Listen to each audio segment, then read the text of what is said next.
Woman refused to let J.D. Vance board first class. She instantly regretted it when he said this.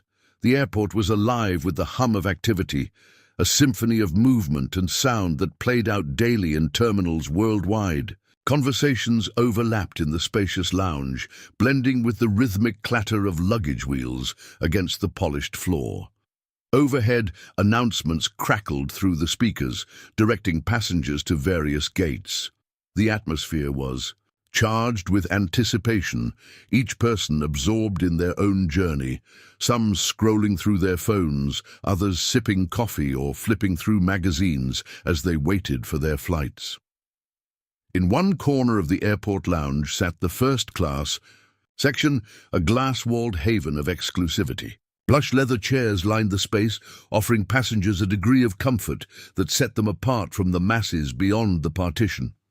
Attentive staff flitted about, delivering drinks and snacks to their discerning clientele. The scent of freshly brewed espresso mingled with the faint aroma of designer perfumes, creating an air of sophistication that mirrored the quiet privilege of the passengers within. Outside the sanctuary of first class, the atmosphere was starkly different. Economy travelers crowded together, juggling overstuffed carry-ons and keeping watchful eyes on the flight status screens. The hum of voices was louder here, underscored by the occasional wail of an overtired child or the sound of someone dragging an unwieldy suitcase. The contrast between the two worlds was palpable, a visible reminder of the divide between those who flew in luxury and those who endured the chaos of economy. Miranda occupied one of the best seats in the first-class lounge, a prime spot by the window where she could watch planes taxiing on the runway. In her mid-40s, she carried herself with the kind of confidence that came from years of professional success and financial security. Her tailored designer blazer and matching heels exuded style, while the understated elegance of her jewelry hinted at wealth without being ostentatious. Her manicured nails rested lightly on the armrest of her chair as she scrolled through her tablet, occasionally glancing around the lounge. Miranda prided herself on her achievements, having built a thriving career in corporate law. To her, first class was more than just a privilege. It was a symbol of her hard work and status. She had earned her place among the elite travelers, and she enjoyed the perks that came with it. But beneath her polished exterior lay a streak of judgment that often colored her perceptions of others. As she sipped her espresso, her sharp eyes flicked toward the entrance of the lounge. A man had just walked in, carrying a small duffel bag slung over his shoulder. He was tall, with a casual, approachable demeanor that immediately set him apart from the impeccably dressed crowd around her. His clothes were unremarkable, a plain button-up shirt, jeans, and comfortable shoes. His hair was slightly tousled, and he carried himself with an air of quiet confidence that didn't demand attention. Miranda's gaze lingered on him for a moment before she dismissed him with a silent judgment. Probably someone who got in here by mistake, she thought, assuming he was either in the wrong place or using a day pass he couldn't truly afford. In her mind, the exclusivity of first class wasn't just about money. It was about belonging to a certain class of people, those who looked and acted the part. The man, oblivious to her scrutiny, walked over to the coffee station and poured himself a cup. He smiled politely at the attendant and exchanged a few words of thanks before settling into a chair across the room. Miranda noted that he didn't seem self-conscious or out of place, which puzzled her. Most people who didn't belong in first class exuded a nervous energy, as if they feared being called out. But this man sat comfortably, checking his phone and sipping his coffee as if he had every right to be there. As Miranda returned to her tablet, her thoughts drifted back to the man. There was something about his presence that unsettled her, though she couldn't quite put her finger on it. Perhaps it was the way he seemed so at ease in a space that to her required a certain level of refinement. Or maybe it was the way he carried himself, with quiet confidence that bordered on self-assurance. Whatever it was, She couldn't shake the feeling that he didn't belong in her world. Still, Miranda pushed the thought aside. After all, people like him were anomalies in spaces like this. First class was a place for the elite, those who had worked hard, achieved success, and earned their way to the top. She had no reason to give the man another thought. As the minutes ticked by and the boarding announcement grew closer, Miranda leaned back in her chair, relishing the sense of anticipation. Soon, she would be boarding her flight in comfort, leaving behind the chaos of the airport for the luxury of first class. Little did she know, the man she had so quickly dismissed would soon challenge her perceptions in a way she could never have anticipated. The soft chime of the intercom filled the airport lounge, signaling the start of boarding. A calm, professional voice followed. "Ladies and gentlemen, we are now inviting first-class passengers to board Flight 762 to Washington, D.C. Please have your boarding passes ready. Thank you." Miranda closed her tablet with a satisfied snap, her manicured fingers adjusting the lapel of her blazer as she rose from her seat. This was her moment, the privilege of being among the first to board, stepping onto the plane ahead of the crowd. It wasn't just about avoiding the rush. It was about making a statement, a subtle affirmation of her status. She adjusted the strap of her designer handbag and walked toward the boarding gate with a confident stride, the faint click of her heels echoing on the polished floor. As she reached the line designated for first-class passengers, she glanced back briefly and noticed others beginning to gather behind her. One of them was the man she had noticed earlier in the lounge, the casually dressed man with the small duffel bag. He had risen from his seat without any rush, trailing behind her with a calm demeanor that contrasted sharply with her poised, deliberate movements. Miranda's eyes narrowed slightly as she observed him. He wore a button-up shirt and jeans, his shoes scuffed from use. His appearance was too plain, too ordinary for someone traveling first class, she thought. The polished and well-heeled passengers around her, dressed in tailored suits and luxury attire, seemed to underscore how out of place he looked. Does he even know this line is for first-class passengers? She wondered, her thoughts dripping with disdain. Her gaze flicked toward his bag, a simple worn duffel with no visible designer logo. To her it was another sign that he didn't belong. Probably made a mistake and wandered into the wrong line. As the line inched forward, Miranda glanced over her shoulder again, this time catching the man's eye. He met her gaze briefly, offering a polite, almost imperceptible nod, before returning his attention to his phone. Miranda felt a flicker of irritation at his lack of acknowledgement, as if he didn't realize she was silently scrutinizing him. Her inner monologue grew sharper. Why do people think they can just walk into spaces like this? She thought. First, class is for those of us who've earned it, not for someone who looks like they're heading to a casual lunch. The tension in her grew as they approached the boarding gate. The airline staff scanned boarding passes with mechanical efficiency, their polite smiles betraying no hint of judgment about who belonged where. Miranda handed her pass to the gate agent, who scanned it with a beep and wished her a pleasant flight. She stepped forward but couldn't resist glancing back one more time. The man was next in line. Miranda watched intently as he handed his pass to the agent. For a brief moment, she expected some kind of interruption, a puzzled look from the staff, or perhaps a quiet explanation that he was in the wrong line.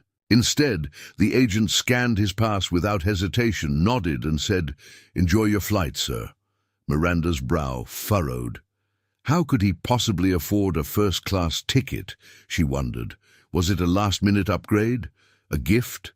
Her mind raced with possibilities, each one tinged with disbelief. She lingered just beyond the boarding gate, adjusting her scarf as an excuse to stay close enough to watch him. The man walked past her, unhurried and entirely unbothered by her presence. His calm confidence irritated her further, though she couldn't quite articulate why. He didn't fit the image of a first-class passenger in her mind, yet here he was, boarding alongside her as if he belonged. Other passengers in the line began to notice the subtle tension in the air. Miranda's body language, a stiffened posture, an arched brow, spoke volumes. A few exchanged knowing glances, sensing that an unspoken drama was unfolding. Miranda couldn't let it go. Her sense of entitlement, coupled with her growing annoyance, emboldened her. As they reached the jet bridge, she quickened her pace, catching up to him with determined steps. "Excuse me," she said, her voice crisp and cutting. The man paused, turning slightly to face her. His expression was calm, his eyes curious but not defensive. "Yes?" Miranda hesitated for half a second, but her conviction pushed her forward. "I couldn't help but notice. This is the first-class boarding line. Are you sure you're in the right place?" Her tone was laced with condescension, though she masked it with a thin veneer of politeness. The implication in her words was clear, and it hung in the air between them. The man's face remained neutral, but there was a flicker of something in his eyes, amusement perhaps, or quiet understanding. He tilted his head slightly, as if considering her question. "I appreciate your concern," he said, his voice steady and kind. "But yes, I'm certain I'm in the right place." Miranda blinked, caught off guard by his calm response. She had expected defensiveness, maybe even an admission of error. Instead, he stood there with quiet confidence, his demeanor unshaken. The passengers around them had grown more attentive, their curiosity piqued by the interaction. A woman, a few steps behind them, whispered to her companion, who nodded in agreement. Miranda felt the weight of their eyes on her, but her sense of superiority wouldn't let her back down. She squared her shoulders, her voice growing firmer. "It's just that most first-class passengers—" She stopped herself, realizing that finishing the sentence would expose the full extent of her assumptions. The man smiled faintly, the corners of his eyes crinkling. "Most first-class passengers—" "What?" he prompted gently, his tone inviting her to continue. Miranda opened her mouth to respond, but found herself at a loss for words. The confidence she had felt moments ago began to waver under his steady gaze. Around them, the tension thickened, the quiet anticipation of an impending revelation holding the onlookers in suspense. Unbeknownst to Miranda, her confrontation was about to take a turn she hadn't anticipated, one that would leave her questioning more than just the man's place in line.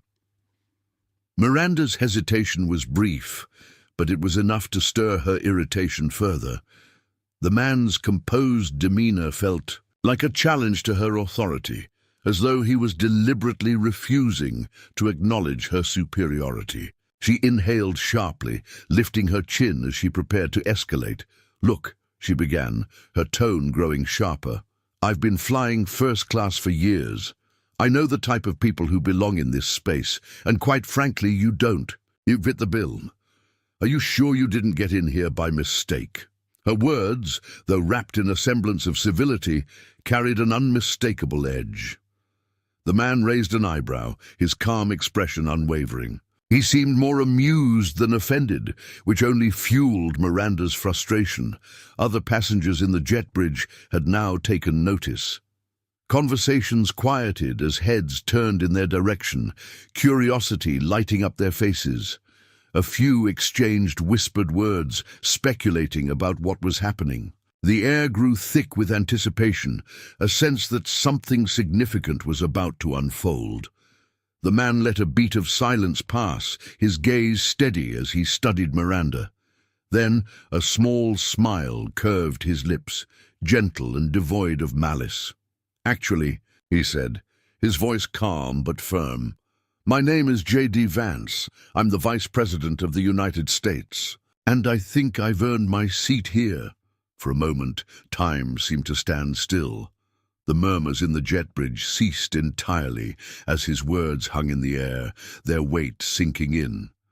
Miranda's confident posture faltered, her eyes widening. as she processed what he had just said. "The Vice President," she repeated, her voice barely above a whisper.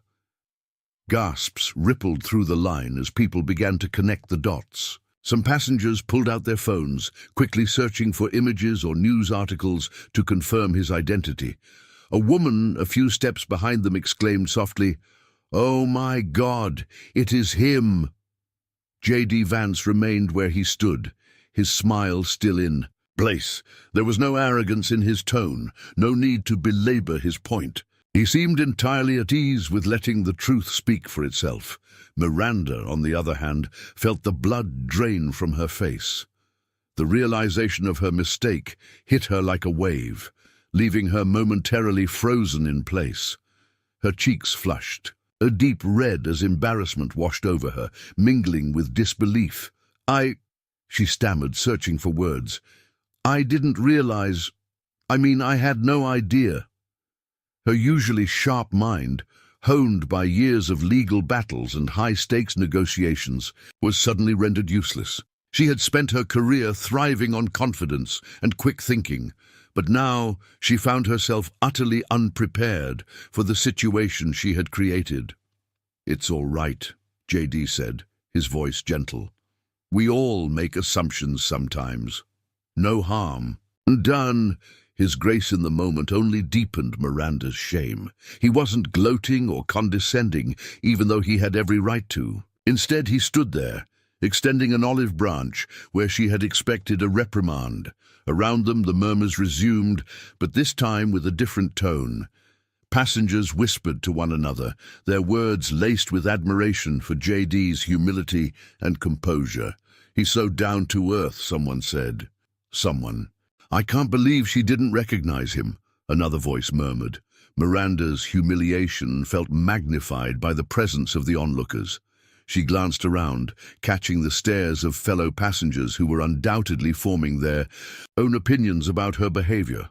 The realization that she had made such a public mistake only added to her discomfort. "I'm truly sorry," Miranda said finally, her voice quieter now. "I shouldn't have assumed," J.D. nodded, his smile never wavering. "Apology accepted. Let's not let this hold up the line. After all, we've got a plane to catch." With that, he turned and continued down the jet bridge, his strides calm and unhurried. Miranda remained rooted in place for a moment, watching him go as her mind raced. The passengers behind her began to move again, the spell of the moment broken. Miranda forced herself to step forward, though her usual confidence had been replaced by a growing sense of introspection. As she boarded the plane and found her seat in first class, she couldn't help but glance toward J.D., who had already settled into his seat a few rows ahead. He was reading a book, his focus entirely undisturbed by the scene that had just unfolded. Miranda sank into her seat, her cheeks still warm with embarrassment. She replayed the encounter in her mind, each detail adding to her regret. Her assumptions, her tone, her misplaced confidence, all of it had led to a moment she wished she could undo. But as she sat there, she also felt a flicker of something unexpected: admiration. J.D. had handled the situation with grace and humility, qualities she hadn't expected from someone in such a high position of power. The flight attendants began their pre-flight routine, but Miranda's thoughts remained on the lesson she had just learned. She had spent so much of her life judging people by their appearances, relying on external markers of success to determine their worth. Yet here was a man who defied her expectations in every way, teaching her, however unintentionally, that true class had little to do with outward appearances. The whispers among the other passengers continued as the plane prepared for takeoff. Miranda heard snippets of conversations, each one a reminder of the moment she wished she could forget. But as the plane lifted off the ground and the city faded from view, Miranda resolved to carry the experience with her, not as a source of embarrassment, but as a turning point. It wasn't often that someone like her was forced to confront their own biases so directly, and she knew she couldn't ignore the lesson. She glanced toward JD one more time. He remained engrossed in his book, completely at ease. Miranda made a mental note to look up his memoir, Hillbilly Elegy, after the flight. Perhaps understanding more about his journey would help her understand the man who had inadvertently changed her perspective. For now, she leaned back in her seat, letting out a quiet sigh. It wasn't the flight she had expected, but it might just be the one she needed. As the flight leveled out at cruising altitude, the cabin filled with the quiet hum of the engines and the soft murmurs of first-class passengers. Flight attendants moved with practiced precision, offering drinks and snacks to the travelers. Miranda sat in her plush seat, the events of the boarding line playing over and over in her mind. The embarrassment still lingered, gnawing at her. She couldn't stop thinking about how wrong she had been, how her assumptions and entitlement had led her to publicly confront the Vice President of the United States. It wasn't just the humiliation that stung, it was the realization of how her behavior reflected on her as a person. Miranda had always prided herself on her accomplishments and intelligence, but now she couldn't help but question how much of that pride was tied to superficial judgments. Her mother's voice echoed in her mind, a lesson from childhood that she'd conveniently ignored over the years. Treat everyone with respect. You never know who they are or what they've been through. She glanced toward J.D. Vance again. He sat a few rows ahead, engrossed in his book, utterly unaffected by what had happened. There was a quiet dignity in his demeanor, a calmness that she couldn't help but admire. Miranda's thoughts wandered to his story. She hadn't read Hillbilly Elegy, though she remembered hearing about it when it became a bestseller years ago. The memoir had sparked national conversations about poverty, culture, and identity in America, offering a raw and unflinching look at the struggles of working-class families. She recalled snippets from reviews she had read, how Vance had risen from a troubled childhood in Appalachia to attend Yale Law School, and how he had gone on to become a prominent figure in politics. It was a story of perseverance and resilience, one that couldn't be measured by outward appearances or the superficial markers of success she had relied on to judge him earlier. The flight attendant stopped by her seat, interrupting her thoughts. "Would you like something to drink, ma'am?" the attendant asked, her tone polite and professional. "Just water, please," Miranda replied, her voice softer than usual. The attendant moved on. Miranda opened the in-flight magazine, hoping to distract herself. Instead, her gaze fell on an article about leadership and humility. The irony wasn't lost on her, and she couldn't help but chuckle under her breath. It seemed the universe was determined to drive the lesson home. After a moment's hesitation, she reached into her bag and pulled out her tablet. A quick search brought up Hillbilly Elegy on an e-book platform. Without overthinking, she purchased and downloaded it, deciding that it was time to learn more about the man she had so unfairly judged. As the plane soared through the sky, Miranda immersed herself in the memoir. Vance's words painted a vivid picture of his upbringing, the instability, the struggles, and the love of a family doing their best to survive. She read about his grandparents, his mama and papa, who had instilled in him the values that guided his life. She learned about the challenges he had faced as a child, from his mother's addiction to the societal pressures that often kept people in cycles of poverty. Miranda found herself deeply moved by his honesty and vulnerability. The man she had so quickly dismissed was someone who had overcome immense adversity, who had worked tirelessly to achieve what many would have thought impossible. She began to understand why J.D. carried himself the way he did, why he didn't feel the need to flaunt his status or wealth. His journey wasn't about appearances, it was about substance, about staying true to the values that had shaped him. As she turned the pages, Miranda felt a growing sense of shame for her earlier behavior. Her assumptions had been based entirely on external factors, on her own narrow view of what success looked like. But success, she realized, came in many forms, and J.D. Vance was living proof of that. By the time the plane began its descent into Washington, D.C., Miranda had finished several chapters of the memoir. She felt a mixture of awe and regret, admiration for J.D.'s story and regret for how she had treated him. As the plane taxied to the gate and the passengers began gathering their belongings, Miranda knew she couldn't let the moment pass without addressing her mistake. She owed J.D. an apology, a real one. She waited patiently as the first-class passengers disembarked, her eyes following J.D. as he moved toward the jet bridge. Grabbing her bag, she hurried after him, her heart pounding. "Mr. Vance," she called. Out as they stepped into the terminal, he turned, his expression curious but not unkind.